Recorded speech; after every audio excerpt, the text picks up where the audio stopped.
Hello and welcome to the AutoTalk Weekly Wrap. And Graham, I know you thought it was just going to be us, but as we went live, David popped into the room. How are you doing, David? Ha!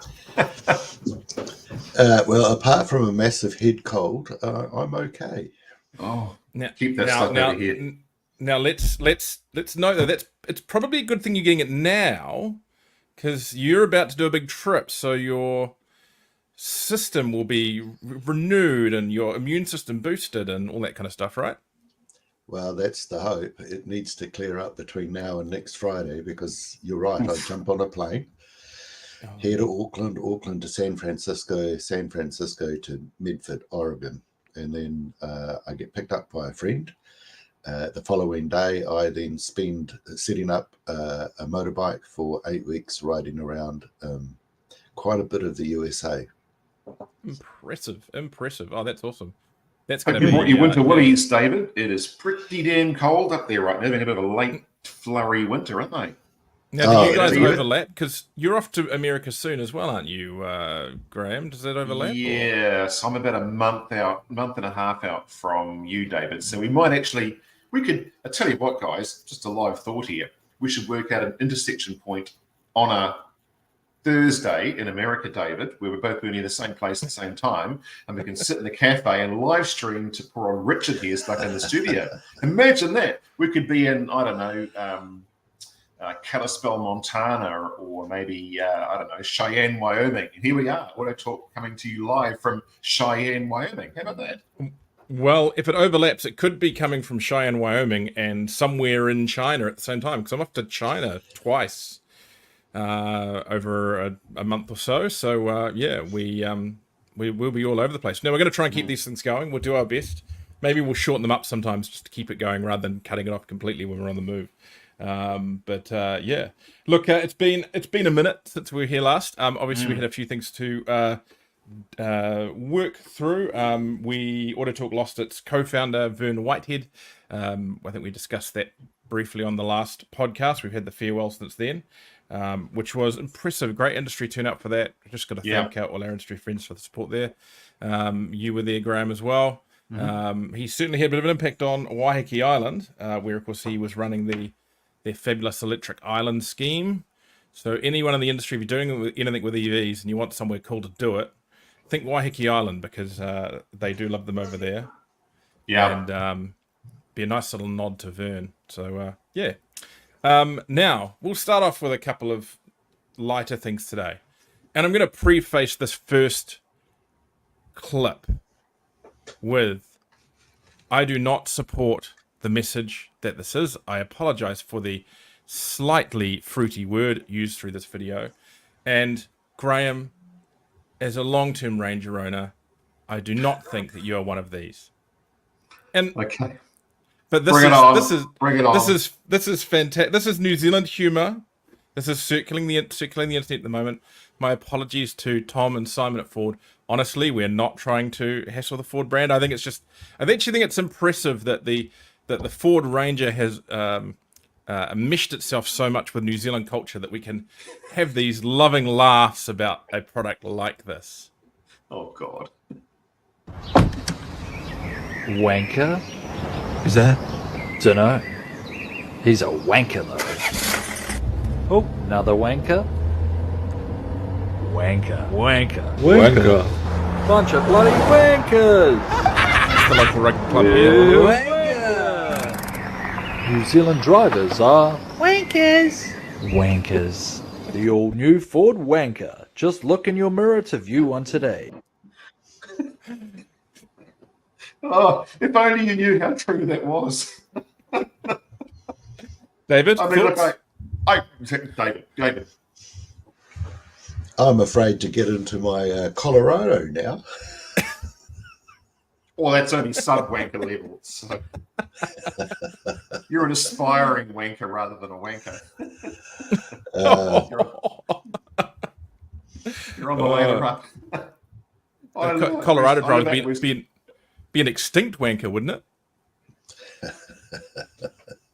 I live out in West Auckland. I work out in West Auckland. There are lots and lots and lots of ranges around me, and near a true word has been spoken, I assure you. But then again, I do now drive a Mustang instead, so perhaps I've just either gone up in wanker level or down to more sizes and penis size. I don't know, one of the two. I'm in a Mustang Marquee, so I'm eco wanker.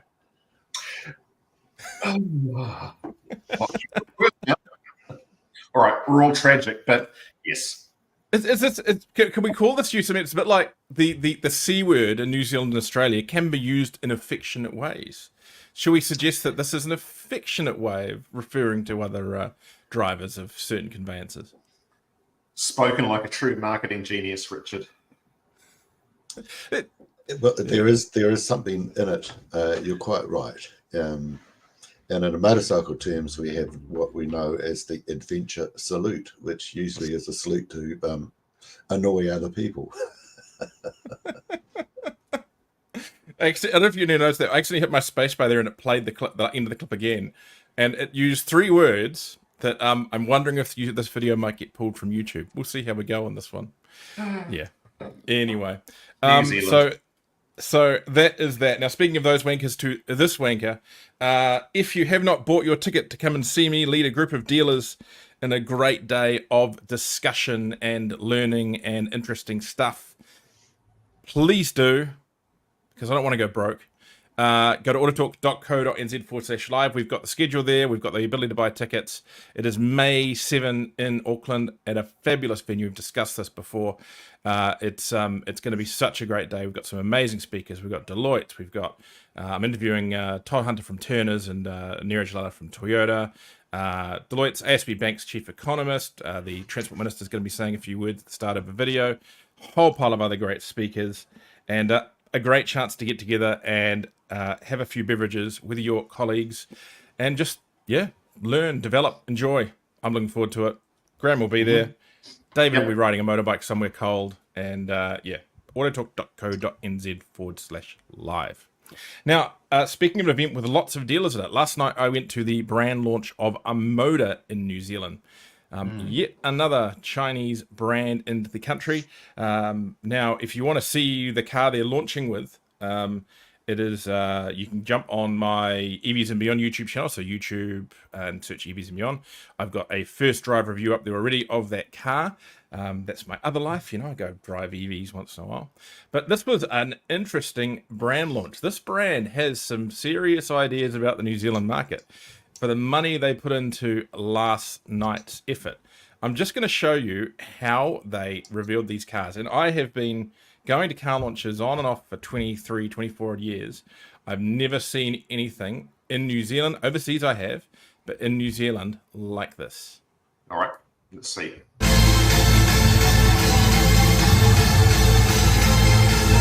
Giant video screen, neon dancers. It must have cost a fortune.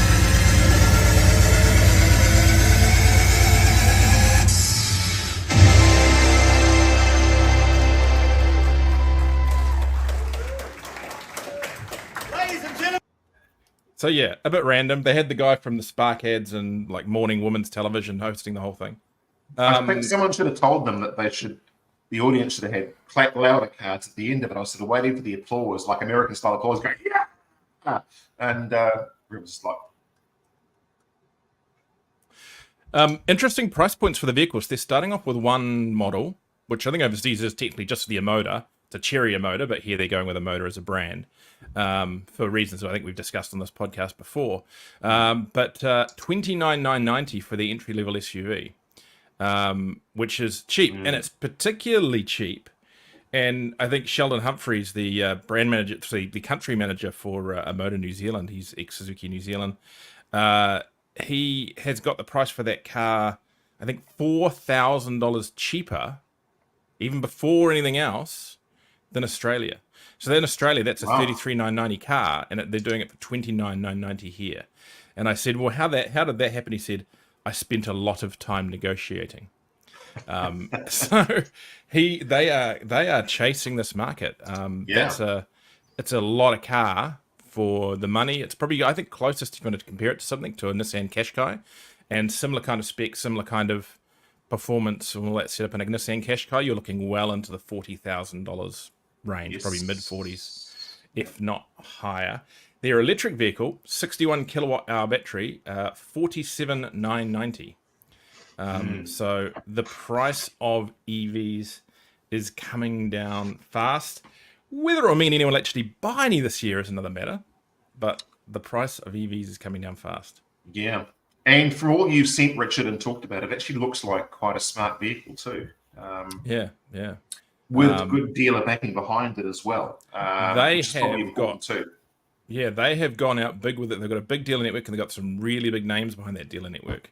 If you look at the Auckland region, they've got both Winger and the Tristram Group running them. They've got I think Ingham's been running it, and a whole pile of others down country. They haven't gone out half-assed on this. It's a big network, big investment. They've got some amazing-looking big dealerships out there. They, of course, are launching JQ later this year, which is a bigger, more off-roady aimed brand. Lots of plug-in hybrid products, which I think we're going to see the year of the plug-in hybrid interesting over the next couple of years. We're going to see a big push to plug-in hybrids. So interesting to see that brand coming through. Do you notice, as a passing comment, sorry, David, one of the success points of some of these new entrant Chinese brands has been not so much the vehicle, but it's been around the marketing and the dealership strategy and choice. And if you look at some of the successful ones in our marketplace now, they haven't been brought in as a tack-on or an add-on to an existing dealership network or chain, or they're not, number 5 or 6 franchise in a long line. They've chosen really carefully, almost standalone sites, standalone businesses. I mean, they might be add-ons in themselves, but they've curated, if you like, the brand and the dealerships before the product's even launched. And that, I think, is a very smart strategy indeed, because I think for a lot of Kiwis, they're smarter people than we think. Looking and saying, well, okay, this dealer over here, he sells 5 different products, and he's also got these things over here, parked over here with a bit of a sign. Are they serious about them or not? You can't argue, for example, in the case of MG, which I think is really successful in the way they've done that with the standalone sites. The BYD, for example, as a brand where it's been all in. And so from a consumer's perspective, walking in there, they have a feeling that this is actually a brand of substance. It's here to stay. It's got huge backing. This is a brand in its own right.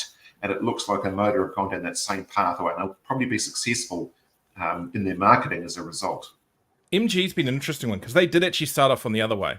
They initially were, a lot of guys who were former used car dealers, tacked on sites to existing ones. And then in recent years, either they've pushed some of these guys to go bigger, or in some cases, they've had big marquee companies come in and want access to that brand. For example, in Auckland, we've seen, the Guildtrap Group wanting in on MG in Central Auckland and putting a fairly sizable investment into a showroom space for it. BYD, they obviously really clearly wanted their own spaces and done to a very tight corporate format initially.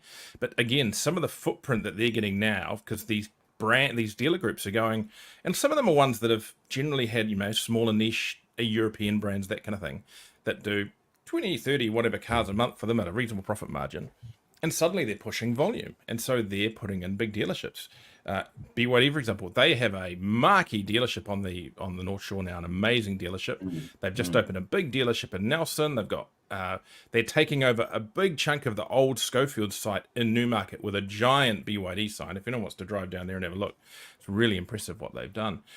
A motor has just gone straight. No, we're first tier. You put us first tier, and we want to look that way. So, it's given a motor's previous history in this country under a different brand name, they do have to come in with a big bang to overcome that. And Kiwis, you're right, Graham, aren't dumb. Some of them also got long memories. But I think you're right. They've done this quite carefully. They've done it quite deliberately, and they've invested up front. All I can say is I wish them well, because it's a tough market in New Zealand at the moment compared to Australia, where a lot of cars are selling there.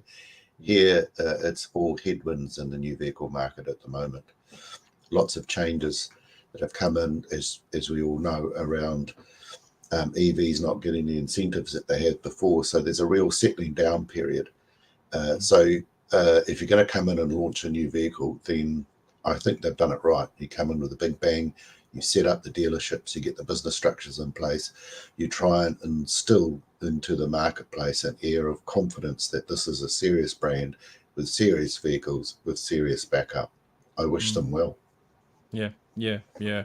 So look, I don't want to sound negative towards towards certain brands, and I won't name any specifically, but I think we really are starting to see a bit of a turning point in the market in regards to where we source vehicles from.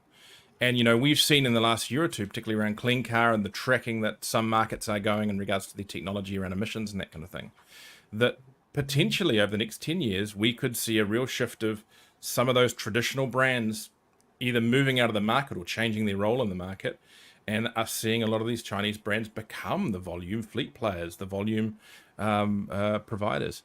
Even if you look at the ute market, by the end of this year, we're going to have both BYD and Kia with utes in the New Zealand market, and both, from what we're hearing, are going to be really interesting products.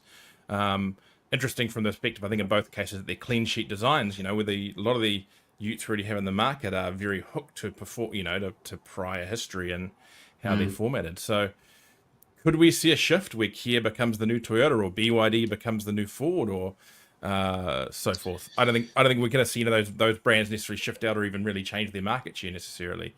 But I think there's a lot in the middle that are going to get squeezed out.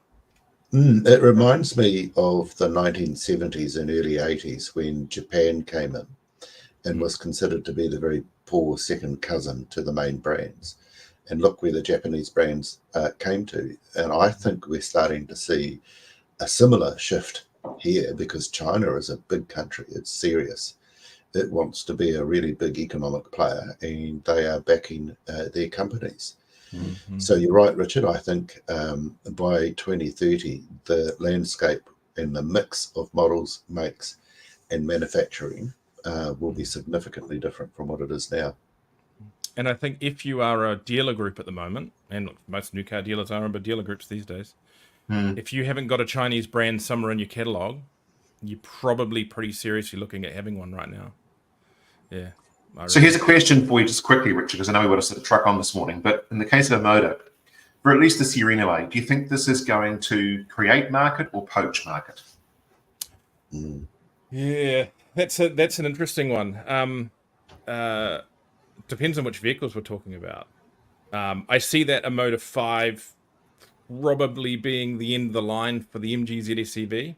I don't think it's going to hit drastically the BYD stuff. Just they're slightly different products, I think. But no, I think it will. I think that a motor product will poach. I think fleets are going to look very closely at it, and I was interested to see the number of leasing companies and so forth that were in house last night. Yeah, hard to say.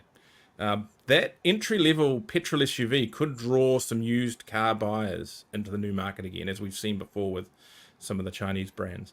I know 29,995 sounds like a lot, or 990 sounds like a lot, but that's a lot of car for the money in a market which is a bit starved for, relatively, 4 to 5 year old reasonable condition family SUVs at a solid price. That's a tricky market. It is. Yeah. Watch the space. Yep. And we'll get to another big product bomb in the market once we look into things. Let's run through some news. This is in order of oldest first, and we are going to flick through these at a bit of pace today before the power goes out here. How's the weather at your guys' places? Well, we got horizontal rain in terms of the wind, but look, let's steer a thought, guys. If anybody's watching here from the west coast to the South Island right about now, man, all my troubles just diminish compared to how you guys are faring right now. What a rotten day or two. So, sorry, guys. We seem to be in a bubble of not very bad weather at all. Yeah, we have had awful wind for 2 days now. We've been desperately wanting rain because we have very empty water tanks, and we haven't had a lot. We had a bit this morning, and that's but we'll see what comes along. Now, drop in BEV demand could see supply of CCS credits reduce. It's a bit of an obvious one, but it's something that perhaps we've forgotten. It comes from CO2X, which is a trading platform for CO2 credits. Their insights suggest there's potential rise in the price of credits on the open market as we approach further change in the regulatory market, but also because we're selling less electric vehicles, thusly we're getting less credits into the pot. And similarly with hybrids, we're seeing this shift back to petrol. So we have seen recently them moving, I think, between $6 and $7 for a used car credit. We don't actually know what the cost is of a new car credit because they're generally traded privately. But it's an interesting thing, and that could the clean car discount going make it harder for the rest of the market to trade or to import higher emitting vehicles? Is that something that was looked at when they were putting this all together, David? My comment around this is it depends on the relativity of the mix, because we know that the new vehicle numbers are down overall. So there's less petrol and diesel vehicles being sold.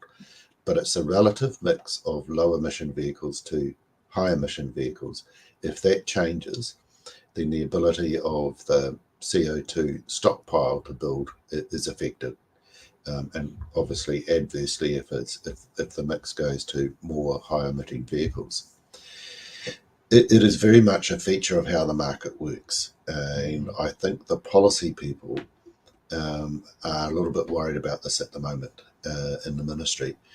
It is a direct implication of this current government's position on climate change and on low emission vehicles. The fact that we've now got 2% of the vehicle fleet that are low emitting, all of these will have to settle down and play out. But it's going to be a really interesting year to see how that stockpile goes and how the market goes. Because Grey Mountain used import land, would it be fair to say that the stuff coming in has shifted a little more emission-y? Yes and no, but that's got as much to do with the marketplace, the economy, than it has the actual vehicles themselves. And we've just had a shift with the move to the DXX standard Forward 2012 for used vehicles. So right now, the market in used imports has definitely had a shift down in value, and that means that importers are shopping increasingly at the bottom end of the range just to try and find stuff that will work for a marketplace that wants, $10,000 cars. Man, if I could, every customer that walks in here that wants a $10,000 car, a $10,000 car. We haven't heard that for a really long time, and the problem with that is you do have to shop at the bottom end of the marketplace, and they're going to be dirtier vehicles, but it's what the customers want. Just a bit of a point on that, though, is that if you recall, there was this discussion about whether the new and the used market could cross. In other words, could new trade credits with used, since we know that you can't, and it was a deliberate decision at the time. But it's a little interesting segue to think what would have been if we could cross over at the moment. A good learned friend of mine in the industry suggested, tongue-in-cheek, but I thought about it afterwards, he wasn't actually silly, that the likes of Ford, for example, would buy several car carriers worth of Aquas in Japan used, just like we're talking about end-of-life Aquas, and just truck them on down, bank the credits, and hello presto, Ranger, because the net value of a scrap Aqua with its CCS value would more than make up for being able to bring your Rangers in. And I guess that's what the architects of the scheme thought of at the time. The used sector was not nearly as heavy when it came to EV importation as a percentage of the tally as new, so we're far less affected. And let's face it, the hybrid market as it stands still is the predominant vehicle coming into New Zealand, the Aqua, the Prius, things like that. So we're not going to run out of credits at our end anytime soon. But it's definitely the model mix and the age and the age profile, and therefore the emission profile has definitely changed. But that's the economy. It's the economy, stupid. Yeah. No, it is. You're on mute, David. Sorry. You're right, Graham. The policy was very deliberate around new versus used in the mix. To avoid that situation arising, because it would have been something that the new vehicle sector would have seriously looked at. And policy people understood that, and it got nipped in the bud very, very quickly, and probably rightly. Although you have to ask yourself the question, what's the outcome that we want here? And the outcome would have been, if you bought in all of these end-of-life other vehicles that weren't in the market for very long, so you could bring in high-emitting vehicles, it's counterproductive to what the scheme was. So, I think they probably got it right, even though it was one of the avenues. They would have seen that as gaming. Yeah. Right. Well, let's quickly acknowledge what the market did last month. We haven't actually been here since the start of the month. So used import passenger vehicles dropped 7.6% to 9,676 units. Total leading in the commercial side, commercials just 566 units. But this time last year was terrible as well. So that's the new car side, used car side. On the new car side, again, still a softening market. 11,616 units, down 27.4% last year for passenger cars. And then if we go down to light commercials, 7,571 units, or 34.9%. So we're still not seeing this giant bubble of registrations we were going to see after the end of the clean car discount. It never happened. And that is, and I've said this before, the scariest statistic in this market. That bubble never happened. It's gonna hurt. So here's my take on it, Richard. I worried right back when I was leaving the Motor Industry Association. So this is going back over a year now, 18 months ago. I worried that the new vehicle market was softening, and it didn't. It didn't soften for ages, and a lot of that was the effect of the government interventions. The fact that the market held up so well last year means that we got, I think, a catch up in poor sales, and we're starting to see that catch up now. So I worry that this year we will see quite a reduction in the new vehicle market because it's really tough out there. So yeah, I think this is a delayed reduction in new vehicle sales, and because it's been delayed, it's more significant than what it might have otherwise been. Yeah. Right, let's move on to the next story, if I can find the right window here. Now, Graham, I'm going to give you 2 seconds to say what you feel about the changes to Trade Me pricing. Am I allowed to say what I really think? No, we've got a really interesting story on that coming out in the AutoTalk magazine on Monday, where we go through the structural changes. Look, obviously dealers, there's a lot of dealer talk out that's quite unhappy. I think it is a broader discussion than just that.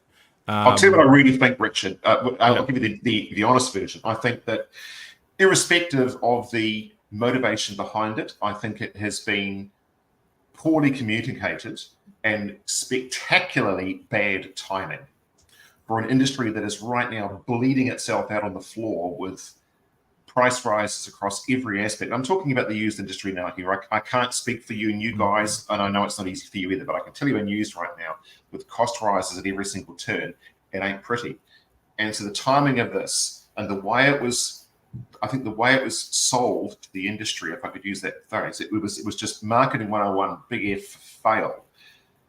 And whether the intentions from Trade Me are the right ones or not, what it looks like for the dealer is they've just gone to the industry and said,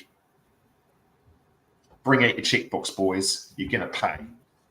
That's what it looks like. I know it's not how it is, okay? I get it, but that is exactly how it looks. And if we were to go through the details and the numbers for the average non-industry person watching this show, they may be astonished.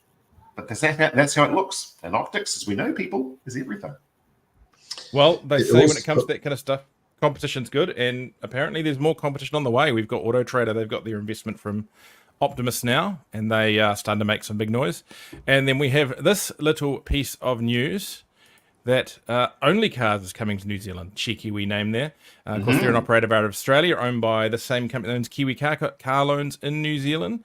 Their local operation is being headed by Todd Fuller, well known to us. And it'd be interesting to see. I don't think, though, that anyone's going to go to be running to jump off Trade Me. And that's the problem. When you've got the Trade Me know they have a monopoly in the marketplace. And we think back maybe 10 years ago, the real estate industry tried the same thing, where they just got sick of the constant price rises and said, right, stuff you. And there was realestate.co.nz, and everyone's going to run away and take the listings off Trade Me. We know what happens. People don't.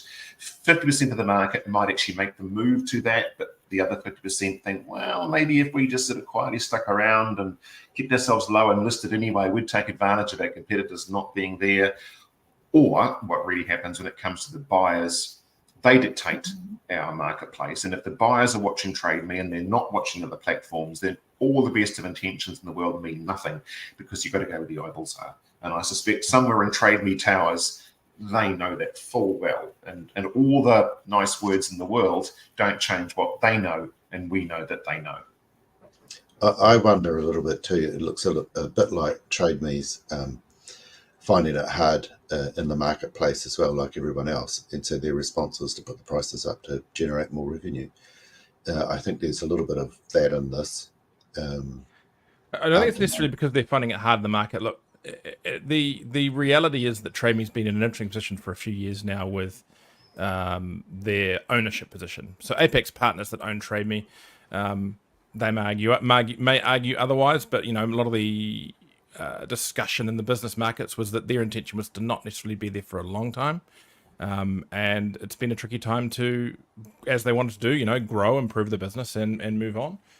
There's also talk about what they're going to do with that, whether it's going to be a listing on the ASX or a dual listing or a private sale to another party. But the reality is you need good financials for that. You need good revenue. Now, I got the chance this week to sit down with Jamie Fuller, the interim head of Trade Me Motors.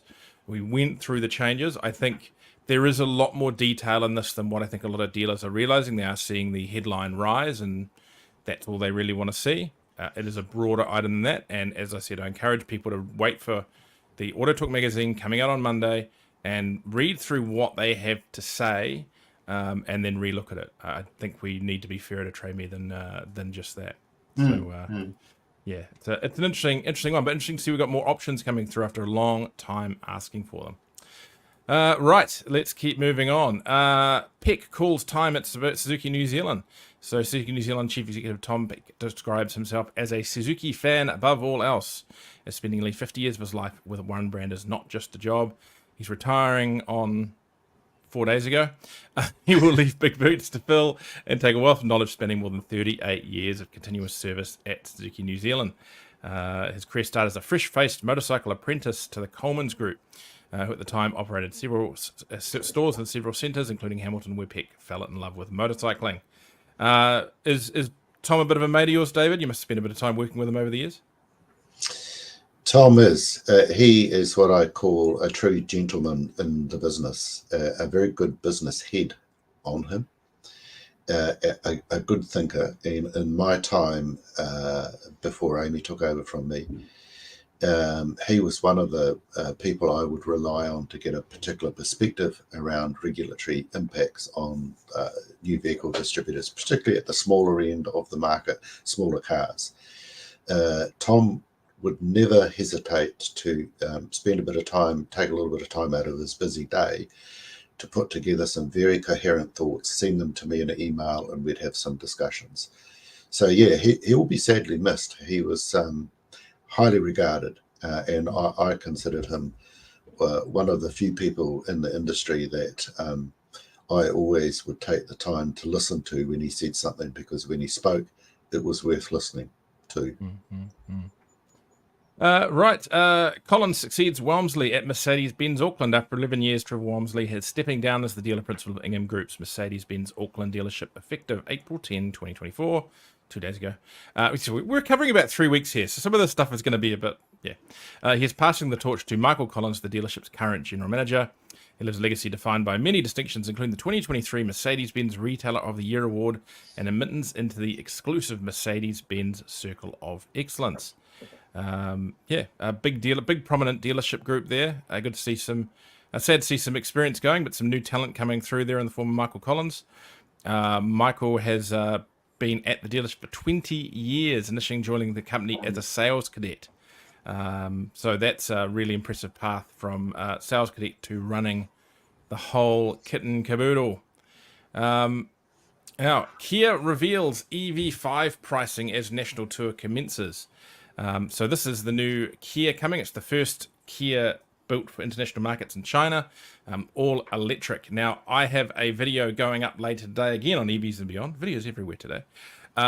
We have exclusive, well, I wouldn't say exclusively, you just had to turn up at the dealership to find out. There was a lot of talk about this car starting with a 64 kilowatt hour battery. It's not. That car is $68,000 with an 88 kilowatt hour battery. That is groundbreaking. That is somewhere in the mid $700 per kilowatt hour, which is a bit of a metrics that some people use for working out the value of electric vehicles. That is a crazy lot of battery for a crazy low amount of money. And it's a car that I think, some people are still a bit funny on China. This is the car they'll look at because it's, it's a Chinese built car, but from a Korean brand, a very trusted Korean brand. Very nice build quality in it. And I think fleets particularly are going to find that car very appealing. Basically, the entry-level car has a 540 kilometer WLTP range. This is us. I wouldn't say at price parity, but approaching price parity when you're talking about, yeah. And the interesting thing too, Richard, you talk about build quality. Kia Australia and the engineers had a huge input into this. They were up there looking into this, testing it, looking at the suspension, looking at a whole number of other things. So it has been built for this part of the world as well. Yep. And I think you're right. We're starting to see with that size battery and price point, we're starting to see the market shifting into a more sustainable equilibrium point between ice versus non-ice. Yeah, it's good to see. It's finally starting to get here. Yeah, it's an appealing car for the money, and so we got a video out on EVs and Beyond on YouTube today. If you want to have a look at that. Now, Graham, maybe we should go do 1,000 kilometers in one. New boss for Oxford Finance. Turners Automotive Group has appointed Guy Bryden as chief executive of Oxford Finance, one of Turners' 4 businesses and a fully owned subsidiary. Bryden joined Oxford Finance in 2018 as finance manager, and in 2020 moved into the role of chief operating officer. Before that, he's held a number of strategic roles in the banking industry, both in the UK and New Zealand. So a face you'll see popping up there, I suspect, more with Oxford Finance. Where are we? Now, another interesting one. New GWN Canon Alpha Ute to offer hybrid and diesel powertrains. So this vehicle is arriving soonish, nowish, mid-year. We're nearly at mid-year. GWN Australia has confirmed that the new Canon Alpha Ute will arrive in New Zealand around mid-year. It's the largest GWN product to date. It will be available with a choice of hybrid and diesel powertrains, potentially making it the first ute in New Zealand to offer a full hybrid powertrain. In fact, I would suggest it is going to be the first ute in New Zealand delivered to customers with a full hybrid powertrain. Now, I'm very aware that the Toyota Hilux hybrid is very imminent as well, but that I would suggest is more of a mild hybrid than this vehicle here. So the 2-litre turbo hybrid engine offers combined outputs of 255 kilowatts and 648 newton meters of torque, tied to a 9-speed automatic, and both powertrains have a 3.5 ton tow rating. Do you know what's also interesting about it, Richard? If you go back up to the photo, and that is that this is, in my opinion, this is actually not a bad looking truck. I find some of the Chinese offerings in the ute market of late, it's almost like they're trying a bit too hard. Like they've just given a few too many crayons and pencils to the boys they shouldn't have in the design room. And in the effort to over-design and over-style, they've overcooked it. Whereas that, I think, is a good-looking vehicle. Forget the parentage, whether it's Chinese, whether it's Australian, whether it's Thai. It's a good-looking truck. Yeah. I think it's big. I'm just trying to work out what the, where are we? Find it. It's about 100 mils longer than a Ford Ranger. It's a big truck. Guys, I'm going to have to love you and leave you. So all the best, and I'll catch up with you when I'm back from the USA. Yes, no worries at all, and hopefully get better from your cold soon. Yeah, a fantastic trip, David. Thanks, cheers.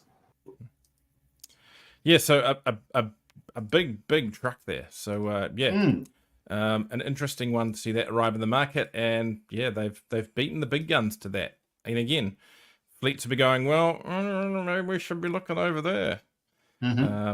So yeah, right. On to this one. Here we go. Nail through these quickly. Ingham Motor Group acquires Windsor Nissan. The Ingham Motor Group has acquired the Cambridge-based dealership Windsor Nissan on April 1. The Windsor Nissan dealership will now be known as Ingham Cambridge. The dealership will continue to be led by dealer principal Ross Dodds. Many existing staff will join the Ingham team. Becoming part of the Ingham fan represents a new chapter for both our team and the Cambridge community, says Dodds. That's a big statement. Sure. Well, they're both really long-standing names in the Waikato, so the central Waikato region, both Inghams and the Windsor Group. Both almost like family businesses have been around for a really, really long time. So interesting to see that absorption, so to speak. And that's giving them Ingham some pretty broad Nissan coverage now too. They've got, in parts of Auckland as well. And And now, Heartland Chief Executive announces retirement. Heartland Group Holdings Limited Chief Executive Griff Greenslade has announced his intention to resign at the end of the 2024 calendar year.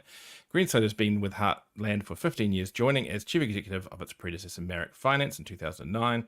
He's led Heartland through several significant milestones, including its formation in 2011 and a whole pile of other ones there. He's a bit of he's to the side, but I'd suggest that Jeff Greenslade is a bit of an industry identity. He's very well known and has been an overseer of the finance side of the trade for a very long time. It'd be a fair statement. What do you think, Graham? I don't know, Richard. To be fair, inside the finance sector is concerned, you would have far more to do with him and the like than we would at a purely retail level. Yeah. It's good to see him getting a chance to go and have a nice retirement, hopefully. He's leaving the company in fairly good stead. Now, if you employ immigrants, you've probably been watching this. Work visa changes rattle auto sector. A number of migrant workers in the automotive sector are set to lose everything, quote, following immediate changes to the accredited employer worker visa scheme. That's according to Automotive Employment NZ Director and Recruitment Specialist Russell Phillips, who says many skilled workers in the industry will have to leave as they no longer have a route to residency. He warns it's a move which could severely damage New Zealand's reputation as an attractive destination to live and work for future skilled migrants. The changes were announced by the Immigration Minister Erica Stanford on April 7, includes the axing of key automotive roles from the immigration green list, such as vehicle painters, panel beaters, which are among the 11 roles previously planned to be added. He says migrants in the sector that were told by the Immigration New Zealand in writing their trade would be added to the green list. So these guys have been told it was being added, and then it's been pulled away again. So they moved here on the basis it was going to be added, and then they're having to leave the country again.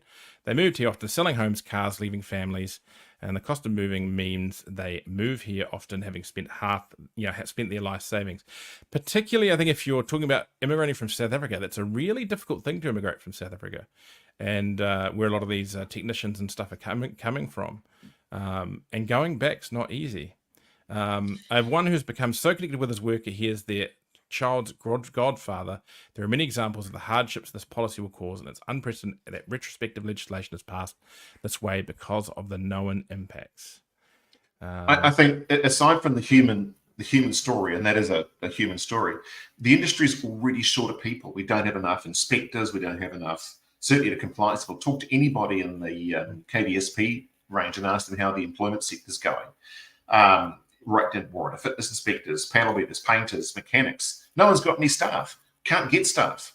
So and 2 of the 4 people you've just answered can no longer get a skilled worker visa. So this and that's one of the reasons for the price rises we're currently seeing. The inflation in the sector is a lot of these businesses are just the only meal ticket you have to try and attract staff to your business is just to offer a better wage package, and so on and so forth, and the cycle keeps on going. So. I'm not sure. A bit of a random one. Industry welcomes bill to remove Easter trading restrictions. A bill to liberalise Easter trading rules impacting the retail sector, including automotive dealerships, has been drawn from Parliament's ballot. The bill, submitted by ACT MP Cameron Luxton, seeks to remove restrictions on trading on Good Friday and Easter Sunday. It just doesn't make sense that bar staff spend much of Easter telling customers when they can drink, how long they have to drink, how much they are required to eat, and what they have to eat, Luxon says. Meanwhile, in retail, bricks and mortar stores have rightly pointed out their online competitors don't suffer the same restrictions in trading. Pushing decisions down to local councils created a patchwork of different rules, further complicating a complex regime. We should simply allow people to choose for themselves whether to trade or work. Now, I have a split thing on this. I believe businesses should be able to choose when they want to work, when they want to operate, blah, blah, blah. You know, and there's regional things. I'm in a very holiday focused area, so a lot of businesses here do open already. Great. That's to one side.